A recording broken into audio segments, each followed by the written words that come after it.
Teaching aptitude, fourth chapter. Generational difference. Generational difference is given by Strauss and Hovey. Short form is ML, GSB, और फिर generation X, generation Y and generation Z, XYZ and alpha and alpha के बाद था beta, बाद वाली generation 2039 तक 25 से। तो जो मिशनरीज एंड लॉस्ट जनरेशन, इसमें 1865 से स्टार्ट है और फिर 20-20 साल का गैप है। और idealist, reactive, civic and artist repeat हो रहा है।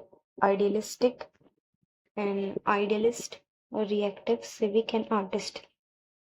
सो missionaries, lost, greatest, silent, baby boom, generation X, 13X। So generation X is 13 and generation Y के बहुत सारे नाम है। मिलेनियम, अगर पोस्ट मिलेनियम कहेंगे तो बाद में आएगा मिलेनियम, जनरेशन वाई, फिर generation me, generation we and echo B. These all are generation Y. And generation Z is homeland, post millennium and technology based. And G alpha, global pandemic वगैरह। Then we have parenting. तो authoritative is supportive, authoritarian is high expectation, permissive is low expectation and rejecting neglecting वाले uninvolved। and authoritarian is unidirectional, अपनी अपनी चलाएंगे। and authoritative is bidirectional, बच्चों की भी सुनेंगे क्योंकि ये सपोर्टिव है। and permissive is low expectation, और वो तो uninvolved ही रहेंगे। तो then we have multiple intelligence. ये 1983 में आया, हार्वर्ड गार्डनर ने दे रखा है। मल्टीपल इंटेलिजेंसी 9 टाइप के इंटेलिजेंसी है यहाँ पे टोटल, बाद में एक और ऐड होगी थी 10। कौन कौन सी है? Verbal, linguistic, mathematical, logical, musical. Verbal, linguistic, mathematical, logical and musical. Visual, spatial, spatial is touch and bodily, kinesthetic. Interpersonal intelligence, interpersonal मतलब to people and intrapersonal is single people। and naturalistic मतलब plant animal। existentialism is spiritual। and last में spiritual फिर से अलग से भी add करते हैं। मल्टीपल इंटेलिजेंसी मतलब हार्वर्ड गार्डनर, गार्डनिंग करने के लिए बहुत ज्यादा इंटेलिजेंसी चाहिए, तो ये ट्रिक है। साइको एनालिस्टिक थ्योरी, ये सिगमंड फ्रॉइड ने दे रखी है। Id, ego, super ego. Id means हमको चाहिए ही चाहिए एंड ईगो इज कंफ्यूजन, लें नहीं लें, कहें नहीं कहें पापा लोगों से। सुपर ईगो इज अपनी डिजायर को साइड में रख के क्या सही है वो करेंगे। एंड 5 स्टेजेस है, oral, anal, phallic, latency and genital. तो PLG, तो LPG नहीं है, PLG है, पी को पहले लिखा दिया था। Phallic, latency and genital.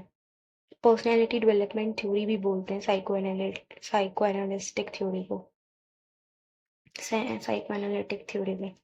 Then Maslow ने नीड हायरार्की थ्योरी दी है। इसमें फिजियोलॉजिकल, सेफ्टी नीड्स, लो ऑर्डर हाई ऑर्डर की बातें नहीं है इसमें। फिजियोलॉजिकल इज अबाउट, देखो पहले फिजियोलॉजी, फिर सेफ्टी, फिर सोशल, फिर एस्टीम नीड्स, फिर सेल्फ एक्चुअलाइजेशन, लास्ट में सेल्फ एक्चुअलाइजेशन। फिजियोलॉजिकल में रोटी कपड़ा मकान, तो food air water. Safety needs में जॉब, फैमिली, ये सब कुछ। देन सोशल एस्टीम में लव केयर, सोशल में लव केयर। एस्टीम नीड में क्या होगा? 2 चीजें, एक्सटर्नल और इंटरनल। एक्सटर्नल मतलब सोसाइटी में रिस्पेक्ट चाहिए, इंटरनल मतलब खुद के अंदर रिस्पेक्ट चाहिए। सेल्फ एक्चुअलाइजेशन की ये सब पूरी बकवास है, स्पिरिचुअल होना है। तो फिजियोलॉजिकल में फूड एयर वाटर, सेफ्टी में जॉब एंड ऑल, सोशल में लव एंड केयर, एस्टीम में एक्सटेंसिक एंड इंट्रिंसिक, एक्सटर्नल में सोसाइटी में रिस्पेक्ट, और इंटरनल में खुद से respect. Self actualization is spiritual. किसने दिया है? अच्छा, ये तो मैस्लो ने दिया है, और गोल्ड स्टैंड ने भी इसमें सपोर्ट किया। Gold stand, Roger Maslow.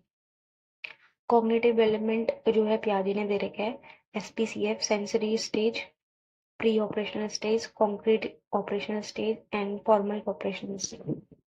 तो सेंसरी स्टेज में देखो, इसमें 3 में तो 2-2 हैं और नीचे से 7-7 सब में है, तीनों में। तो बर्थ से 2 साल, फिर 2 से 7 साल प्री ऑपरेशनल, 7 से 11 कॉन्क्रीट ऑपरेशनल, फिर 12 से 17 फॉर्मल ऑपरेशनल।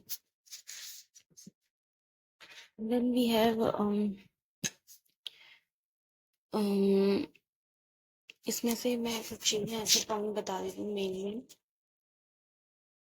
कि जो पहले ये कर लेते हैं। ठीक है, पहले ये बता देती हूँ कि सबसे पहले प्री ऑपरेशनल में टॉडलर एंड अर्ली चाइल्डहुड वाले आ जाते हैं। टॉडलर, सॉरी, सेंसरी में कौन से आएंगे, सेंसरी में तो बर्थ वाले, फिर टॉडलर और अर्ली चाइल्डहुड प्री ऑपरेशनल में, and early adolescence concrete operational में, and adolescence and adulthood formal operation में। देन वी हैव सेंसरी हो गया। देन सेंसरी स्टेज कौन कौन से, सिंपल रिफ्लेक्सिव बर्थ से लेके 6 वीक तक, फिर primary reaction phase, secondary reaction phase, फिर कोऑर्डिनेशन ऑफ सेकेंडरी सर्कुलर। तो primary circular reaction, secondary circular reaction, फिर कोऑर्डिनेशन करेगा, तो कोऑर्डिनेशन सेकेंडरी सर्कुलर और टर्शियरी सर्कुलर। तो जो पहली, फिर उसके बाद इंटरनलाइजेशन ऑफ स्कीमास। स्कीमास होता है तो जो स्टोर करके रखते हैं हम इंफॉर्मेशन को। तो यहाँ पे जो सेकेंडरी रिएक्शन है, ये क्या है, secondary,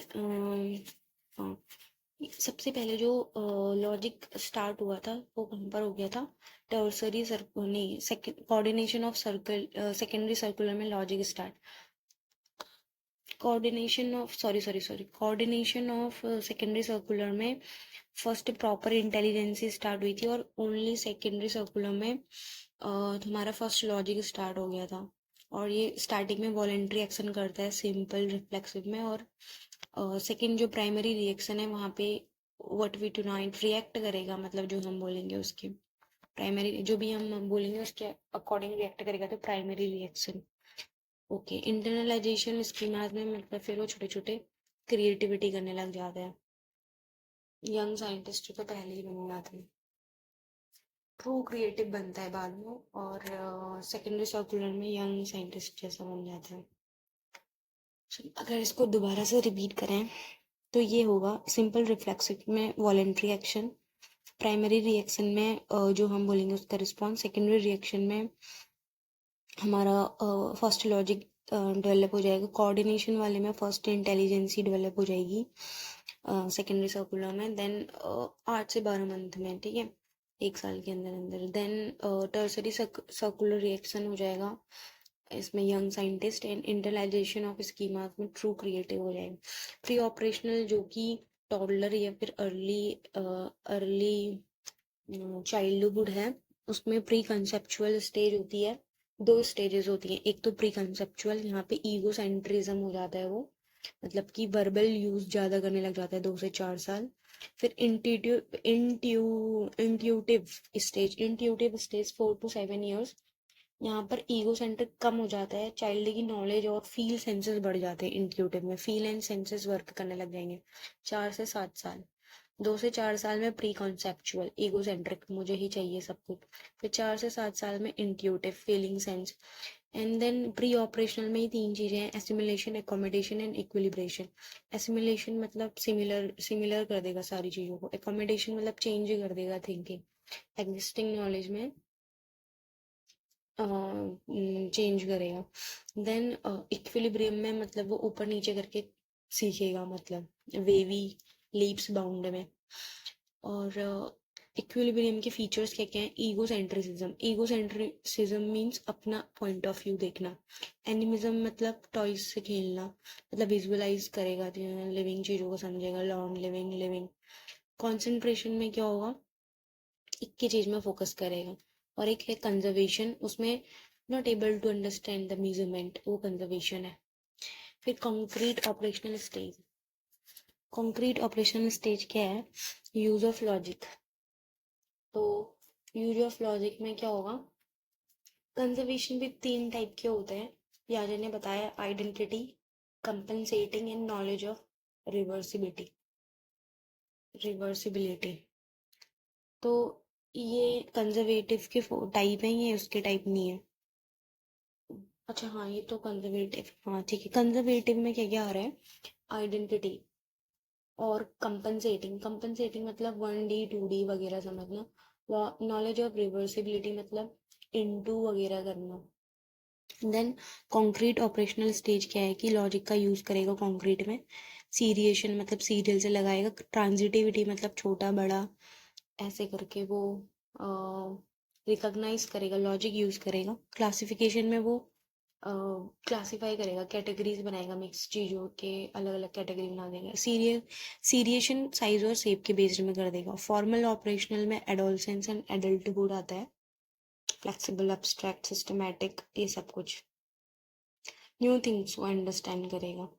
then we have Albert Einstein, theory of relativity दिया कि थ्योरी गलत भी हो सकती है, समथिंग ऐसा। और न्यूटन ने थ्योरी ऑफ ग्रेविटी दिया है। सोशल कॉग्निटिव थ्योरी है बेंड्रा, सोशल कॉग्निटिव 1960। तो सोशल कॉग्निटिव को सोशल लर्निंग थ्योरी भी कहते हैं। यहाँ पर सेल्फ एफिकेसी, सेल्फ एपी मतलब यहाँ पे चार्ट दी जाएंगे कौन कौन सी cognitive personal factor, cognitive, environmental, behaviour and self efficacy. Cognitive में क्या आएगा, वैसे 5 चीजें हैं यहाँ पे, 5 चीजें, cognitive, environmental, behaviour, self efficacy and locus of centre. तो कॉग्निटिव में पर्सनल फैक्टर, नॉलेज, एक्सपेक्टेशन, और इन्वायरमेंटल में सोशल नॉर्म्स। तो कॉग्निटिव पर्सनल, इन्वायरमेंटल में सोशल, बिहेवियर में self skills and self efficacy में मतलब सेल्फ अपने आप में कितना भरोसा है, अपनी परफॉर्मेंस में कितनी कैपेबिलिटी लगती है। And locus of centre is personality trait की डिफरेंट सिचुएशन में कैसे सेल्फ इम्प्रूव करके उसको हैंडल करना। तो ये हो गया locus of centre. Locus of center is personality trait. Then we have cognitive apprenticeship. Cognitive apprenticeship given by 3 people. हम मैंने इसकी ट्रिक बनाई है, आजा। आजा is Alan Collins, John Seely Brown and Anne Holm. कौन कौन हो गए, Allan Collins, John Seely Brown and Ann Holum. तो cognitive apprentice is the way we give education, मतलब टीचर्स के गोल क्या हैं, लेवल्स ऑफ टीचर्स देखा जाता है इसमें कि फॉर्मल ट्रेडिशनल चीज़ों से नया क्या देखा, प्रॉब्लम सॉल्विंग एबिलिटीज़ को डेवलप किया, application of new knowledge, specific skills and thinking, visible thinking and fostering reflection and growth. This is about cognitive apprenticeship. इसमें ना गोल्स क्या हैं इसके, मॉडलिंग, कोचिंग एंड स्कैफोल्डिंग। तो 3 तो ये टीचर के लिए हो गए जो कि रिसेप्टिव मीनिंगफुल लर्निंग में आ जाता है।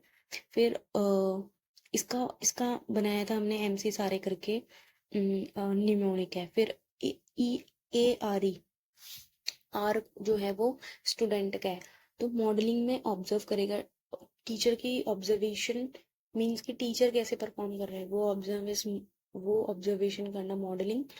टीचर फुल सपोर्ट दे रहा है, coaching.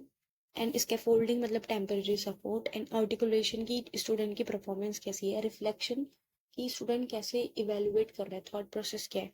Exploration is solving new and but similar चीज़ों से न्यू चीज़ों को सॉल्व करना। एंड मतलब एक्सप्लोर करेगा नई चीज़ों में अप्लाई करेगा अपनी नॉलेज को। तो ये है हमारा एप्लीकेशन। ट्रांसफर में एक्सप्लोरेशन आता है, मेटाकॉग्निशन में आर्टिकुलेशन एंड रिफ्लेक्शन आ जाता है। Then we have fishbowl discussion. Fishbowl discussion बीच में, जैसे इसका ट्रिक क्या है, फिश जैसे तैर रही है, हम देख रहे हैं कि वो तैर रही है, हम वहां से सीख रहे हैं कि ऐसे से तैरती है। तो बीच में जो मतलब जो सर्कल के बीच में जो लोग होंगे वो डिस्कशन करेंगे और हम उनसे सीखेंगे, सुनकर सीखेंगे, आउटर लिसनिंग करके सीखेंगे। Then learner characteristics. लर्नर की characteristic growth minds and prior knowledge, limits of stage theories, facilitating context, practice, feedback, self regulation, creativity, intrinsic motivation. Pygmalion effect क्या होता है, पिग्मैलियन इफेक्ट तो नहीं होता है। पिग्मैलियन इफेक्ट को रोजन टीचर थिंक्स, ओके, टीचर की थिंकिंग को बताता है ये। पिग्मेलियन इफेक्ट को हम रोजनथल इफेक्ट भी बोलते हैं, पिग्मेलियन एंड रोज। तो इसको लगा, फ्लावर तो है ही उसके हाथ में, तो Pygmalion रोजनथल effect.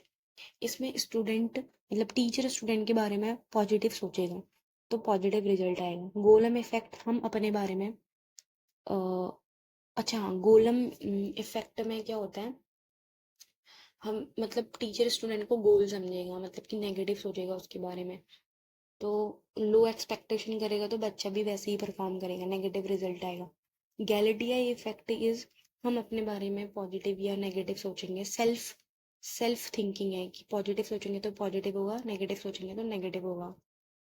Then we have, चलो इतने में कट करते हैं।